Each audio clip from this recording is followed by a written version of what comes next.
Broccoli rice try చేశానండి. చాలా బాగా వచ్చింది. మీరు కూడా ఒకసారి ట్రై చేయాలి అనుకుంటే కింద ప్లే బటన్‌లో ఫుల్ వీడియో ఉంది చూసేయండి. చూసేసి మీరు ట్రై చేయాలనుకుంటే ఫాలో అయిపోండి.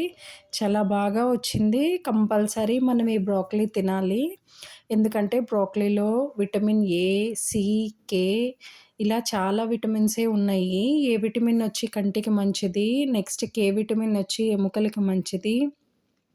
సి విటమిన్ వచ్చి ఇమ్యూనిటీ పవర్‌కి మంచిది. అలాగే డైజెషన్‌కి చాలా మంచిది. ఇందులో ఉండే ఫైబర్ కంటెంట్ వల్ల మనకి డైజెషన్ ప్రాబ్లమ్ లేకుండా ఉంటది. నెక్స్ట్ క్యాన్సర్ రాకుండా చేస్తది. మనకు బ్రోకలీ అంటే ఏం తెలుసు? ప్రోటీన్ అనే తెలుసు. కానీ ఇందులో ఇన్ని మినరల్స్, విటమిన్స్ ఉన్నాయి.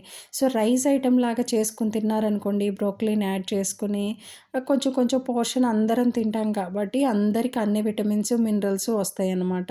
సో, అందులో కూడా మీ ఫేవరెట్ కర్రీ చేసుకున్నారనుకోండి మీకు బ్రోకలీ రైస్ తింటున్న ఫ్లేవరే అనిపించదు. మంచిగా తినేయొచ్చనమాట.